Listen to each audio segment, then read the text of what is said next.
Hello everyone and welcome to Career Launcher. So in today's class we are going to discuss about the funeral of Ali Khamenei. So he's very much in the news. I'm sure you must be aware that the Iran government is in an officially they are actually mourning the funeral and they are actually conducting the funeral of Mr. Ali Khamenei. We'll be discussing about him in detail. We will talk about the Iran 1979 Iranian Revolution. And before that, we have seen some incidents in Iran in 1952 and 1953. We'll be talking about that also. And we'll be talking about Indian delegates who have been actually sent to funeral in Iran in the funeral procession of Mr. Ali Khamenei. So let us start without wasting our time. Okay, so I'm sure you must be aware what happened was actually on 28th February 2026. USA suddenly attacked Iran under the name of the Operation Epic Fury.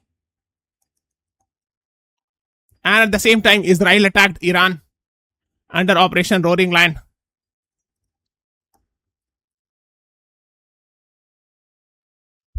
Okay, that is what you should know. So 28th February 2026, US and Israel have been at war with Iran and its regional allies. Okay, that is what you should know. So it started on 20th February. And on one side, actually, it's US, Israel, especially UAE is there. Saudi Arabia is not very active, but US, Israel, and UAE were very active in this. And on the other side is Iran, led by Axis of Resistance, like Hezbollah, Hamas, etc. We'll talk about Axis of Resistance as well. Okay, first of all, before moving on, we have seen a lot of questions in the past with regards to operations. For example, when Indians were brought back during Russia-Ukraine war from Ukraine, that was Operation Ganga. It was asked in a lot of exam. Similarly, when Sudan civil war started under Operation Kaveri, a lot of Indians were brought back. So that is why whenever any operations is in the news, it actually becomes very, very important. So that is why you should be knowing about. Okay, so let us start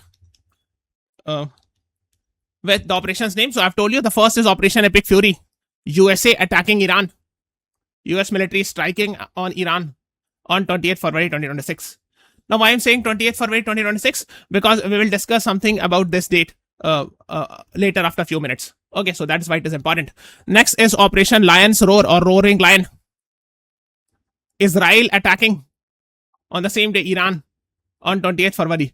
So both US is a superpower and Israel is also very powerful technically because Israel gets a lot of weapons and military equipments and a lot of financial support from USA and other European countries. So both suddenly launched an attack on Iran on 28th February. So US operation name is Operation Epic Fury. Israel's operation name is Operation Lion's Roar or Operation Roaring Lion. In response to that, Iran attacked USA and Israel under the name of Operation True Promise 4. This is very, very important. You should be knowing. So these all name of operations are very, very important. Okay. Now, these are the things you should know. So Israel attacked and USA also came and attacked. So basically USA attacked from its military bases. For example, they had military bases in Iraq, in Kuwait, in Qatar. So here is Qatar. In UAE, here is in Bahrain. So all these places you will find US military base. So actually USA attacked like that. Not only that, USA had put a lot of aircraft carrier here also. Like one of the famous is USS Gerald Ford. It is considered as the largest aircraft carrier of the world. Aircraft carrier is nothing but a ship which is used to attack from where actually fighter jets can be launched. So then there were USS Abraham Lincoln was also there. These were the prominent aircraft carrier of America in this region. And in response to that, Iran attacked back. Iran attacked the US military base. Iran attacked Israel. The US military base in Iraq, Kuwait, Qatar, UAE, Bahrain. Like for example, in Qatar, there is Al Udeid Air Base. Similarly, there are other military bases you should be knowing of America. And Iran attacked also the military ships in this region under the Operation True Promise 4. That is what you should be knowing. And this is actually, after that, Iran blocked this Strait of Hormuz.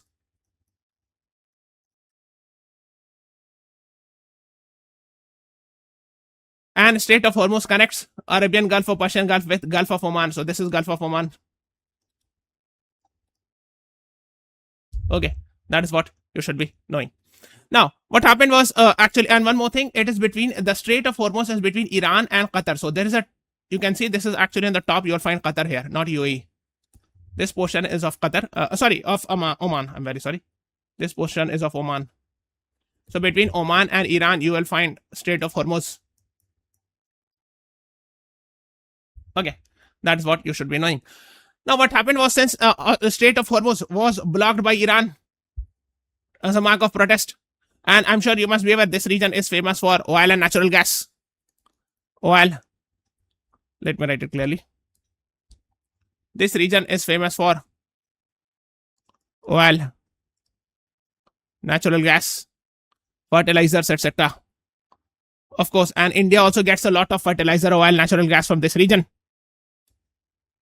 Okay, that is why this was actually very important from the strategic point of view, even for India, and from energy point of view and many other things. So when it was blocked, it was a painful moment for many countries, including India. So then Operation Project Freedom was launched on 4th to 5th May by USA to escort out the merchant ship of America because Iran had blocked it. So a lot of American ships were stuck here. So America launched Operation Project Freedom. I'm not sure how much it was successful, but they have claimed that this is Operation Project Freedom to escort their ships from Strait of Hormuz. Similarly, India launched Operation Urja Suraksha on 23rd March to escort out our ships, the civilian ships in this Strait of Hormuz region. Okay, so of course India do not have a lot adversary relation with Iran, but of course USA was actually at war with Iran, so of course for them it was more difficult. That is what you should be knowing. Now let us talk something about Iran and the past about Iran while talking about it, or history of Iran, I would say. We have discussed about Iranian revolution, but today I will be discussing something extra. So let us talk about 1952 Iranian uprising. What happened was there was actually a king and a prime minister at that time in 1952. So the prime minister's name was Mojtaba, and he actually nationalized oil companies. This is very similar to Venezuela crisis. I'm sure you must be aware, recently in January this year, we have seen Nicolas Maduro, the president of Venezuela, captured by America. And one of the reasons was actually he has also nationalized the oil company. And because of which no private company can venture. Similar thing was done actually in 1952 by Mohammad Mossadegh. He was the prime minister. 1952 Iranian uprising it is called. So Mohammad Mossadegh was the prime minister. He actually nationalized. Whereas Shah Mohammad Raza Pahlavi, he was the king. And he was pro-USA, pro-US and Israel. Okay. So Mohammad Mossadegh was trying to control more power, war ministry and military appointments. But Mohammad Raza Pahlavi, the king, was trying to assert his own power. And because of which, the frictions happened and the prime minister had to resign. Okay, so these things you should know. And Shah, the king, appointed Ahmad Qawam as the prime minister after the resignation of Mossadegh. However, actually, many people came in support of Mossadegh. That Shah is wrong. He is working actually not for the national interest of the country. So Qawam had to resign because the people started protesting and Mossadegh was brought back as the prime minister. Okay. Now this is about 1952 event, but next year only.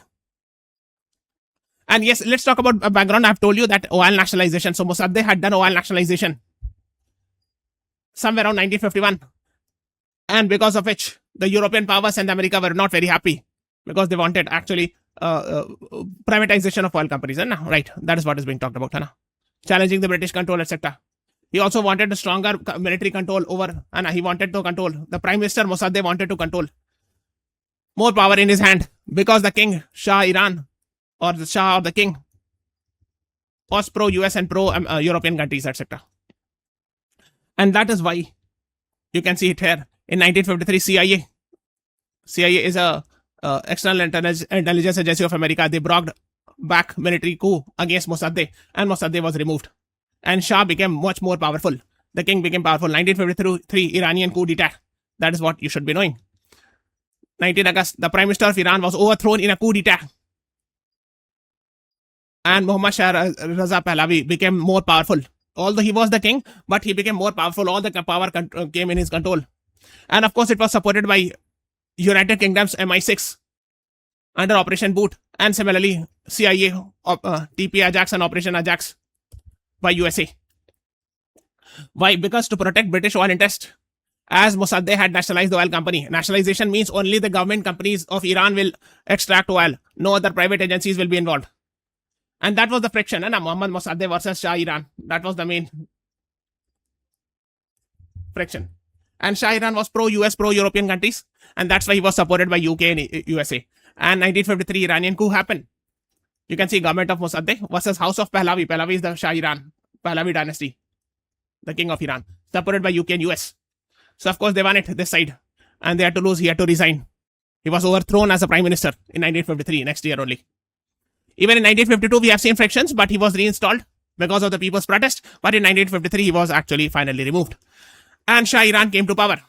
So from 1953 till 1979, Pahlavi dynasty of Shah Iran ruled, which was supported by UK and US. However, in 1979 again revolution happened. Very famous Iranian revolution of 1979. Pahlavi dynasty was overthrown by the people.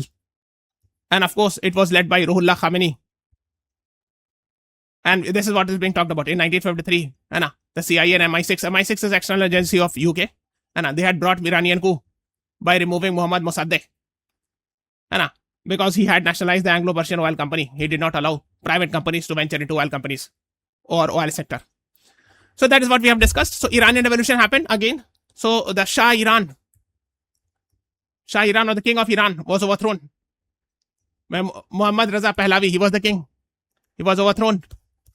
And Ruhollah Khamenei, he was the leader, main leader. He was in exile. He was not in the country. He came back and he initiated the movement, etc. And because of which, actually, the Muhammad Reza Pahlavi had to leave the country. He had to run away to USA.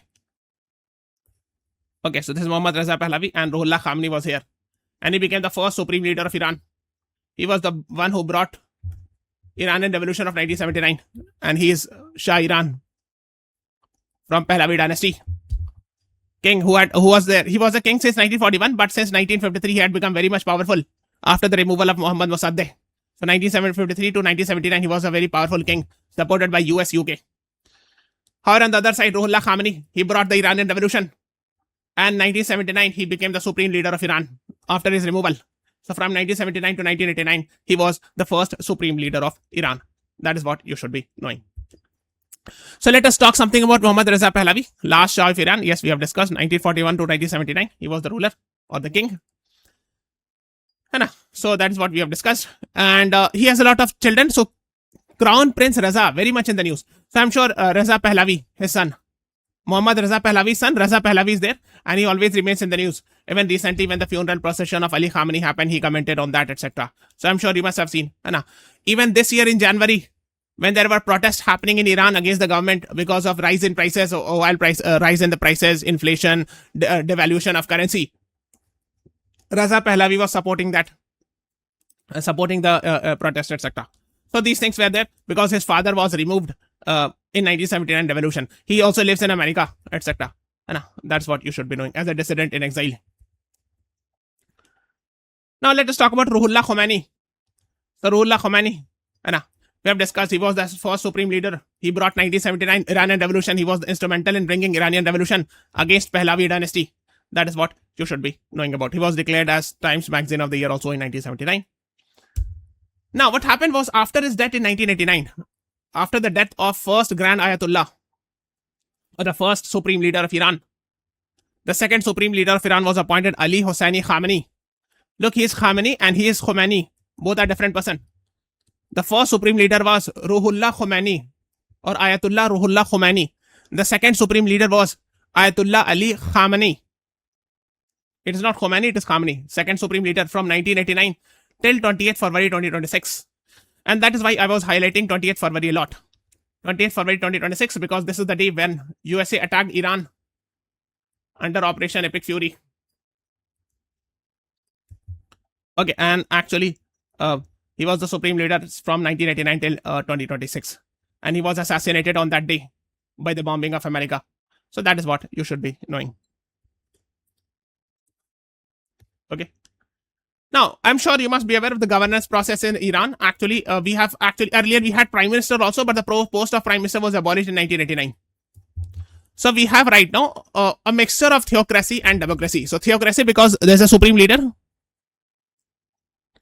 in Iran, and there's a president in Iran who is elected by the government, elected by the people.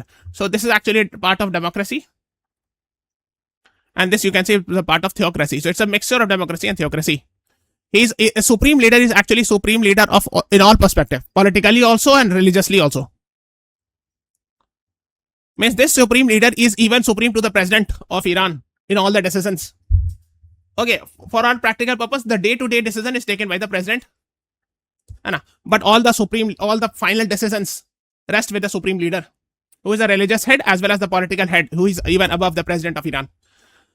So is the current president of Iran. So the current president of Iran is democratically elected person, and he is Mr. Masoud Pezeshkian. 28 July 2024, he became the president of Iran.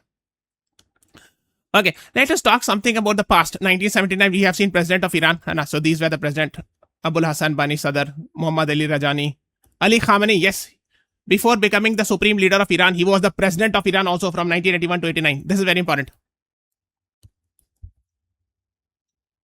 Okay, so yes, sir. And 1989, he became the supreme leader of Iran.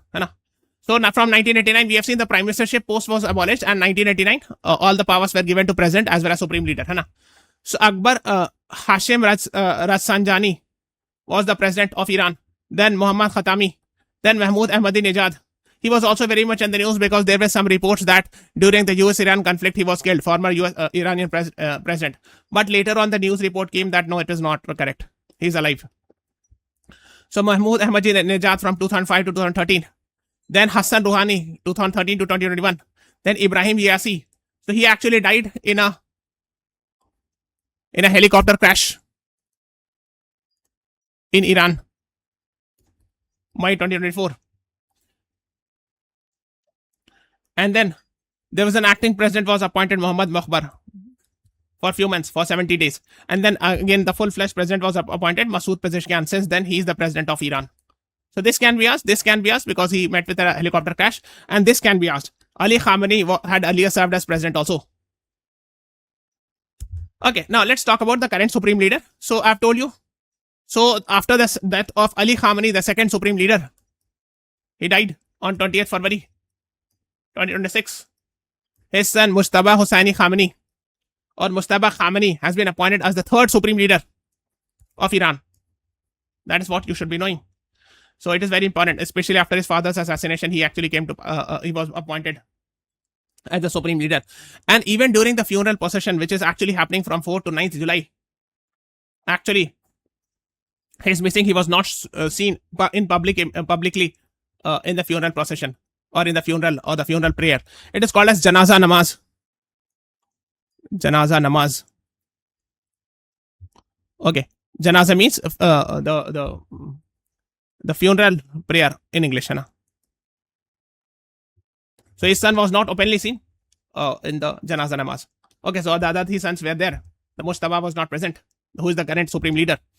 So let us talk about the funeral. So state funeral of Ali Khamenei. It is taking place from 3rd to 9th July. Ideally, and he died on 20th February 2026. And ideally, it was supposed to happen in March, 4 to 6 March. But again, the war was continuing, etc. and all. And because of which, it was postponed to 4 to 9 July 2026. And it is happening in different cities. He will be buried in Mashhad. That is the place where he'll be buried. Okay, so let us talk in detail. And there were reports that dates of the funeral were allegedly chosen to coincide with 250th anniversary of US independence, because 4 July 2026, Americans are celebrating 250 years of US independence. And there were, in the ceremony, people shouted death to America, death to Israel, etc.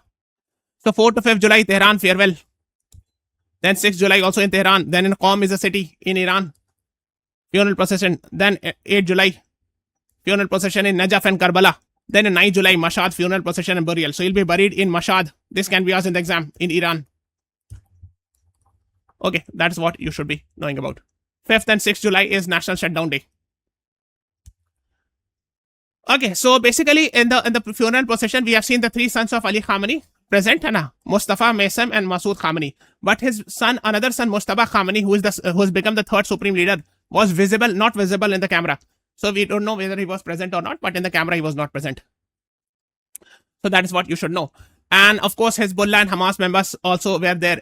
They met Abbas Araghchi. Abbas Araghchi is the foreign minister of Iran. And we have discussed about this, about the axis of resistance. I've told you, this is Iran. So here you'll find Houthis. They're attacking Israeli and American ships. They are also ally of Iran. Similarly, in Lebanon, you will find Hezbollah. Similarly, in Gaza, you will find Hamas. And there are many other organizations. Even in Bahrain also, we have Bahrain Shiite militias. In Iraq, we have PMF and IRI. These all are actually Iranian allies. That's called as axis of resistance. And I've told you, please read in detail about axis of resistance. This can be asked in the exam. Now, in the funeral procession of Ali Khamenei, 100 countries were expected. Leaders almost 100 countries were invited. So when we are talking about India, of course, Indian leaders also went. But let us talk about some important leaders. For example, from Pakistan, the Prime Minister and the other ministers were there. From Tajikistan, the President of Tajikistan was there. Armenia's Prime Minister was there. Georgia's President was there. Turkey's Vice President was there. From India's side, we have seen two prominent personality. Deputy Foreign Minister, Pabitra Margarita. It is not correct to use Deputy Foreign Minister. You should write Minister of State for Foreign Affairs.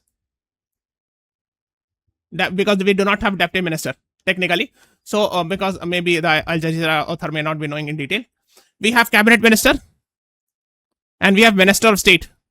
So, he is Minister of State for External Affairs. So, Cabinet Minister is Mr. S. Jaishankar. Cabinet rank. And in the same foreign ministry, Minister of State is the second rank.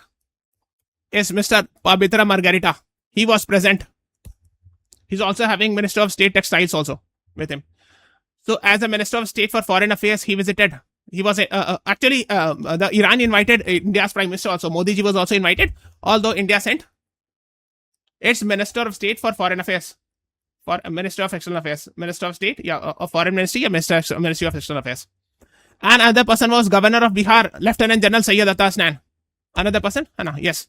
So, Lieutenant General Syed Atta Hasnan, he has served as a decorated army officer. And after his retirement, he was the member of National Disaster Management Authority. He had served as Vice Chancellor of Central University of Kashmir. And very recently, he was appointed as the Governor of Bihar. So right now, he is the Governor of Bihar, Lieutenant General Syed Atta Hasnan. He was also sent as the chief guest. So from India's side, there were two chief guests, Governor of Bihar, Lieutenant General Syed Atta Hasnan, Minister of State for External Affairs Ministry, Pabitra Margarita. So these two were the main officials who visited there. Then there were other people also, like for example, but they went in their personal capacity, like Salman Khurshid, Congress leader. He had earlier served as Foreign Minister of India.